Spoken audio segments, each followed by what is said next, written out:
Hello everyone, welcome to the Go Code Snippets channel.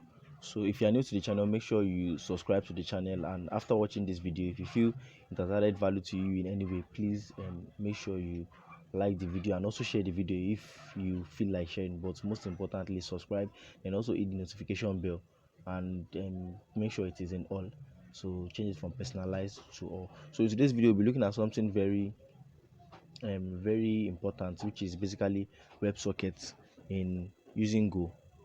So what we're doing today basically is we'll be building a simple chat app using WebSockets, so that we use to understand the construct of how WebSockets works with Go. So our front end will be JavaScript, which is the usual thing, and our back end will be Go.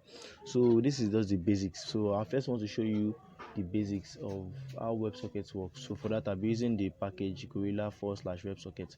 The reason I'm having this quickly line is because basically I've imported the package. I've actually gotten the package. So if you don't have this, first you have to first run go get github.com/gorilla/websocket. So you first have to run this first to get the package. So basically I've gotten this package, but the reason why it's still giving me this squiggly line is because I actually wrote this code somewhere before, so I copied it to this particular folder. So when I was testing the code and everything, so I wrote it somewhere before, I just copied it to this particular basics folder here. So with that being said, let us continue. So the first thing first is to create a WebSocket connection. So we're having basically two routes. The first one is /. So / is our default route, just serves this index.html file, which is our front end. Then the second one is /chat, and /chat comes into chat handler. So what chat handler does is one that handles our WebSocket. So I probably should name this WebSocket handler, but let us just leave it as chat handler, it doesn't matter.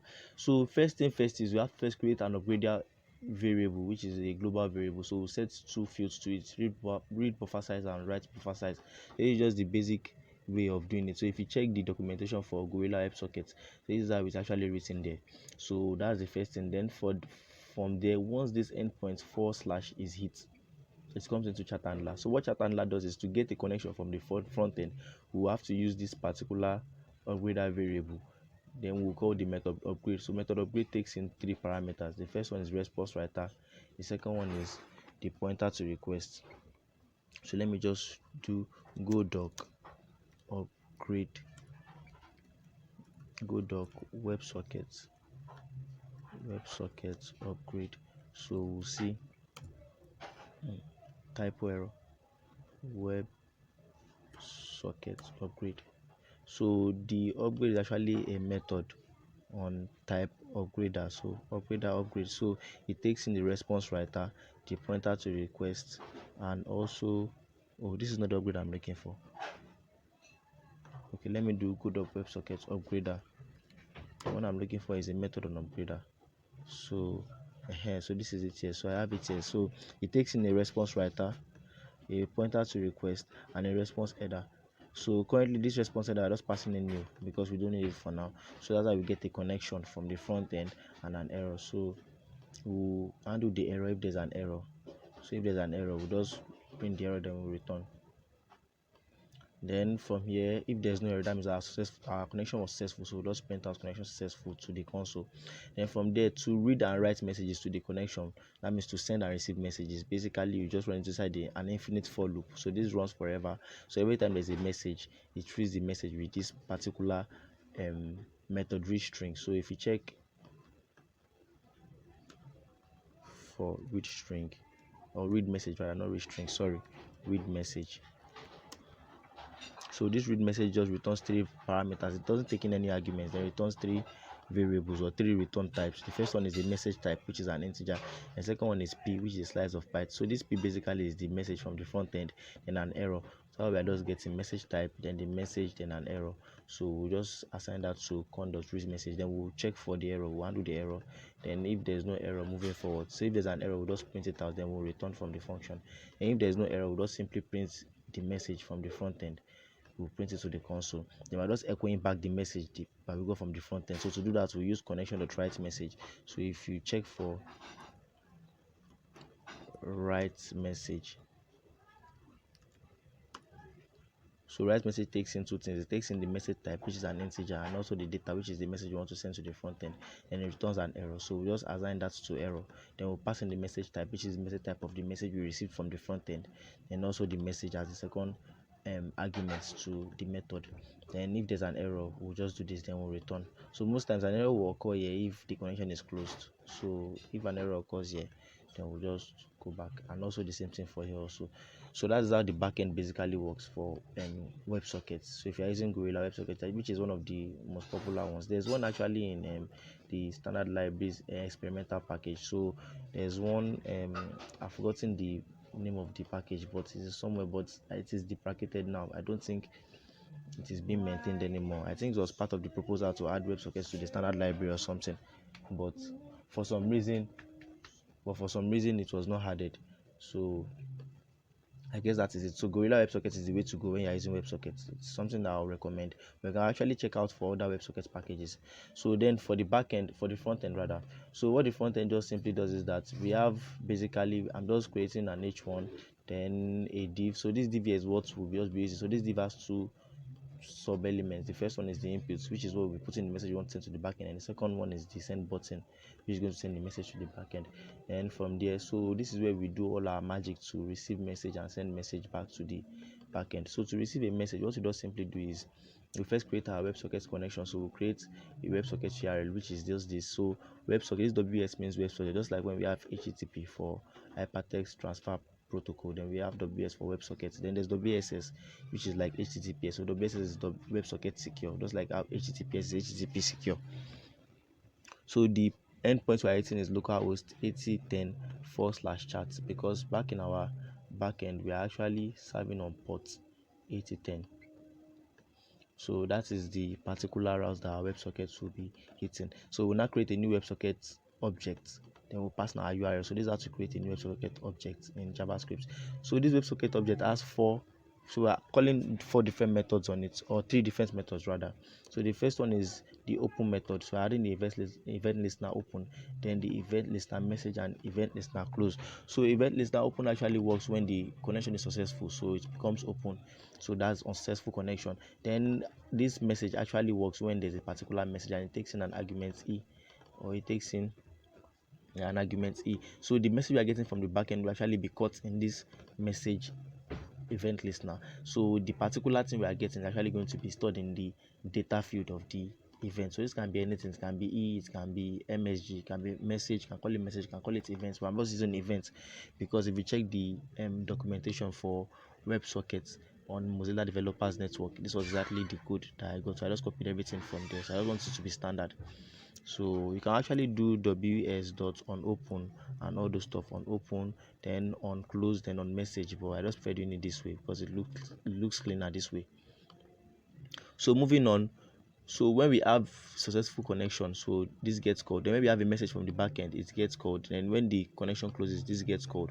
So when we have successful connection, this is sent. So we use this method send to send message back to the backend. So when the connection is successful, we'll just simply send front end open for messaging. We'll send it to the backend. And in the backend, that's what we'll be receiving in this particular part here as the read message, which is the message we'll be receiving. And we'll just simply write it back to the front end. So then to receive message back from the backend, I said we'll be receiving message on this particular event listener message. Then the message will be stored in the field data of this particular argument that was passed into this function. So when we receive a message from the backend, we just simply alert it. Then when the connection closes, we just simply alert this also. And the connection will only close if, because the way WebSockets work is once there's a successful connection, both sides, both the server side and the client side, will be open for bidirectional send and receive of message. So until one closes. So if one does not close, the connection will still be open. It will be kept alive forever till one of them closes. So this particular part will only get called when the backend closes for some reason. Then the first one we'll just be doing is just simply we'll just be getting our send button. That's what we are doing here. Then we're adding an event listener click. So on click, we'll just get the message from our input tag, which is basically this tag up here. So when we get the message from there, so we'll just send the message to the backend. So I remember I said the method send used to send message to the backend. So we'll just send it to the backend. Then after that, we'll just clear out our input tag. So that is basically what is happening. So let us run it and see what we get. So I'll run the code, go front, then go run main.go. So now we are having it. So it's running on port 8010. So just simply visit. So visit localhost 8010. So we have this. So now it's actually alerted front-end open for message, and the reason why I did that is because remember, once the connection opens, it will send to the backend front-end open for messaging. Then once it is received at the backend, then it will echo it back to the front end. Then the front end will catch it on this particular event listener, then it will alert it. So we're having this alerted to the front end. So that is why I have a front end open for message. So if you want to send message, you can just simply send hi, hello from the front end. So we can just simply then resend this, then to alert it back to us, because remember the backend just receives message from the front end, then it echoes it back to the front end. That is basically what the backend does. That's just the basics of how WebSockets work. So let us go into our chat app, which is the major thing about the video. So I'll just stop my server, then I'll clear out the console. So for that, it's going to be in the second folder. So we are just doing the same thing basically, but in this case what we are doing very differently is just simply, apart from our usual upgrader, then we are just adding a new variable cons. So this cons is actually a map of pointer to WebSocket connection to boot. So what this basically is just an in-memory database to store all open connections. So that is what this is just doing. That's what that is doing. So we'll just have a type chat, which is going to be a struct. Then the type chat will have three fields. The first one is the message type. So this message type is basically if it is on a successful connection, that means a new user joining the chat group, so that the type is going to be a new user. Then if it is a user that has joined already but sending a message to the group chat, the type is going to be a new message. Then yes, so those are basically the two types we are having, new user and new message. So I just want to confirm, yes, new user and new message. So those are the two types. That's basically what the type is. So the type is just telling us the type of message that's coming from the front end. Then the second one is the name of the person sending the message, and the third one is the message the user is sending. So that is what our chat struct does. Then our chat handler, so we are just doing our usual / which will just serve this index.html, then / chats, which will go to the chat handler. So in this case we are serving on port 8090 instead of 8010 that we did for the basics. So what I just simply doing is that on a successful, so once we have a successful connection, if there's an error, we'll handle the error, then we'll return. So if the connection was successful, what we just simply do is just add our connection, we'll add it to our database of connections. How we are just simply doing here. Then we'll just push the connection to run on its own go routine, so on its own function, on its own go routine. So what that go routine does, or what the function does, so what we are doing is we are running it concurrently. So what the function simply does is it takes in this connection, which is a type WebSocket connection, and what connection are we passing in? The new connection we just got. So we are just passing that in down here. So from here to here, from here up to this point is just an anonymous self-executing function, but we are running it as a separate go routine, so it will run asynchronously with other go routines. So for every connection we get, we'll be running a new function in its own go routine. So what we'll just do is that our basic for loop that runs forever again, just like we saw in the basics. So our for loop that runs forever, that's the first thing. So instead of this for loop to just read message and also echo it back to the front end, what it to do is I'm going to call a new method called readJSON. So what does readJSON do? So if you do go doc WebSockets, so we want to see what readJSON does. readJSON. So readJSON takes in the connection. So readJSON, oh, this is not what I'm looking for. I want the one that has the method on the connection. So let me do this. So I have readJSON here.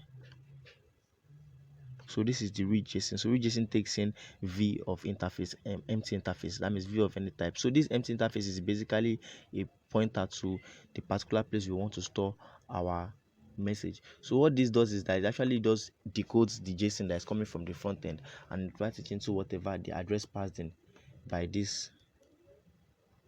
So the address of this particular chat. So we are creating a chat struct, so which is just basically a placeholder, just to placeholder for incoming message. Incoming message. So I just write into the address of this chat the particular message that we read as JSON format. So I just going to unmarshal it because it's coming as JSON from the front end. So when we get to the front end, we'll see how that is. So we'll unmarshal it. Then when we unmarshal it, we just store it into our variable C, which is of type chat. So from there, if there's an error, basically most times there's an error, it means that for some reason the connection closed from the front end. That's why we can't read from it. So we'll just simply handle the error, then we'll delete the connection from our in-memory database. So we won't be holding up onto memory that we're not using. So we'll free memory this way. Then we'll return, because once the connection is closed, we want to do not we have nothing to do with the connection again. So its own life cycle hence there.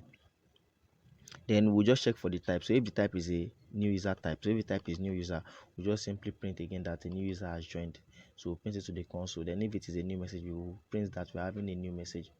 So what we'll just do is that after that, then we'll range over our connections map, which is basically our database. So what I'm doing is that for each connection in this connection, we just want to write the particular message from that particular connection to each connection. So write JSON does that for us. Write JSON does encode whatever is in our chat to JSON. It will marshal it to JSON and to push it to each connection. We're doing that for each connection. And if there's a particular connection that for some reason it couldn't be pushed to, that means connection is closed. So we'll just simply delete the connection again from our database, then we'll continue because we don't want to return. So we're doing this for each connection. So we'll just continue. So that is what that does basically. So that's just our backend. So we're just getting the message from a particular any connection out of, we get the message, we'll write it into our chat. Then for each connection, we'll just range over every connection in the particular in our connections database. Then for each connection, we'll push the message coming from that particular connection to every connection in the database. So let's see what happens in the front end. So this is where things get interesting. So in the front end, basic. So I'm changing the heading tag now to simple WebSocket chat app. Then I'm having my input also. And this time around, I'm adding some CSS. So what this does is, this is the part where we send the message, then the message will be received here whenever we have a new message. So I'm just creating an ID that is going to help us hold our messages once we have a new message. So basically what happens first is that when this is run, so we'll get a prompt to enter our name. So this is the name of the person joining the group chat. So once the person inputs the name, it will be stored in this variable name. Then we'll do our usual WebSocket connection. So once we have that, so on open, that means there's a successful connection. We'll just simply encode. So we'll create an object. So the object is going to have three fields: the type, the name, and the message. So this is basically mocking what we have in our backend here: type, name, and message. So that's what that is basically mocking. So type, so because it is just person is joining, that means type is going to be a new user. Then the name is going to be the name of the person that the person puts in the prompt, and the message is going to be nothing. So we are not sending any message because the person is just joining the group chat. So that's what we get. So once we get that in the backend, then the backend gets that, processes, does everything that it does here. So you just check. So in that case, we'll be entering this particular if statement because it's a new user. So it will be printed to the console that we have a new user joining the group chat. Then from there, it ranges over every connection and pushes the message to every connection in our connections database. So once that is received, it's going to be received in our message events listener. So what that does is simply so this here is just a mock of what we have up here. So basically I want to create a div tag also in this place. So when I create a div tag, so I basically want to create a div tag, then I'll create a span that will hold the name of the person that is sending the message and also the message that the particular user is sending and the particular connection is sending. So what we'll just do is we'll just simply first pass the data. So we'll unmarshal it because it's coming in JSON format. So we'll unmarshal it. So when we unmarshal it, we're going to store it in data. So when we store it in the variable data, so we'll just check for the type. So if the type is a new user type and the name is the name of the person, current person with this connection, so I'm just checking if the name is equals to this name. So that means the person that is joining is this particular person. So we'll just simply alert you joined the chat. Else, if the person is not this particular person, we'll have to put the person's name. So other connections will be receiving this particular part of the message because they are not the one joining. Then the person that is joining is going to be receiving this particular part of the message. So that is what is just basically happening. So what I'm using here is just ES6 templating. You actually put in the template. So instead of you having to concatenate, instead of me having to do data.name, so instead of me having to do data.name name plus then I have to do joined the chat. So instead of me having to do this looks somehow. So I can just use, I'm just using the tab ES6 templating to do that. Then from there we'll check if the, so that is if the type is a new user type. But if it's not a user, if it is new message, that means someone that has already joined the group chat but is trying to send the message. So if the type is of new message, we'll just actually get our message div, which is what is here, our message div up here. We'll get this div. Then when we get the div, we'll just simply, sorry, back up here. So we'll get the div, then we'll create a div tag and inner div tag, which is basically this div tag here. This, so we'll create an inner div tag. So we'll just put a little CSS just so that each div tag we create won't choke themselves off. So just do a margin button of 10 pixels just to give it a little bit breathing space. So if there's another messaging coming, there's going to be a space between the two of them. So then we'll create a span which is going to hold the name of the person, so which is basically the span tag here. And we'll create another span that will hold the message, which is basically the span tag here. So what we are doing here is we are creating a span for the name and a span for the message. We are just putting the text content of the message span to the message of coming from the data. So data.message is basically the message. So after that, we'll now check if the name of the, if the incoming name is actually equal to the name of this particular connection. That's the name of the particular user. So the name span dot text content, that means the content that is going to be inside this name span just simply be you instead of the name of the person. So it's going to be simply be you. Then we'll just append the name span, we'll append it to the message div, which is the inner div. Then we'll append also the message also to it. Then we'll append the inner div to the outer div, which is the messages div. That's what we're just basically doing. So after we get this, we'll append this particular thing here, whatever is meant to be, we'll append it to this, then we'll append this to this, then we'll append the two of them to this, then we'll append everything here to this outer div. So it's basically just do manipulation, no more no less. So if you are not really good with do manipulations, this might seem a little bit confusing, but it's actually pretty straightforward also if you know basic JavaScript and do manipulation, because as far as I'm concerned, do manipulation is one of the most important parts of JavaScript. So I see people that will learn React.js and Angular, they just jump into frameworks without really understanding do manipulation. It's actually a problem. It's going to actually become a problem for them later on. So learn the basic vanilla JavaScript here. It's very important before you jump into any framework. So everything here is basically simple do manipulation. So else, if the name is not the name of this particular connection, that means the name of another connection. That means what the person will be seeing as the text content of the name span will be the name of the person sending the data, the connection.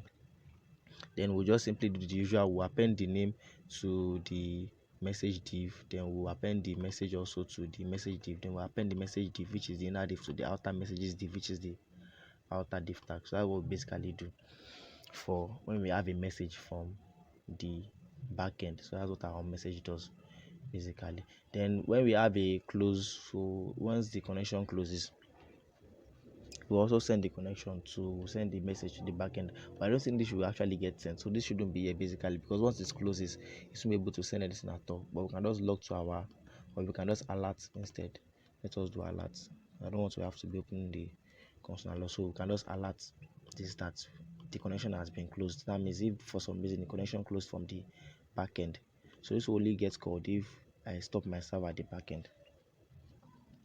Then the last line which we'll be having is just our line to send messages back for each person in the group chat. So we'll just get our button send, then we'll add an event listener click. So once we get our event listener click, we'll just get the message from the input, then we'll send the message. So the type this time is going to be a new message, then the name is going to be the name of the person, then the message is going to be whatever is in this input tag. Then from there we'll clear out our input tag. So that is basically what this is doing. So once this gets sent to the backend as new message, so it's going to be caught in this particular, so once it gets sent, it's going to be caught in this particular place here. So we'll be having received message from, then whatever the message is, we'll be having it. Then we'll just range over its connection again, and we'll broadcast the message. So what we are basically doing, we are just broadcasting the message. Just broadcasting the message to the group. So we are just basically doing this particular for loop here. So that will be cut again in this particular part in our on message here. So once it's cut in our message, so we'll be ignoring this first place here, because what we're having as a type is new message, not new user, and that's when all this operation on do manipulation will take place. So let us run that and see what we get. So I'll go up one space, then I'll go into chat app. I guess that is, then I'll format, then run.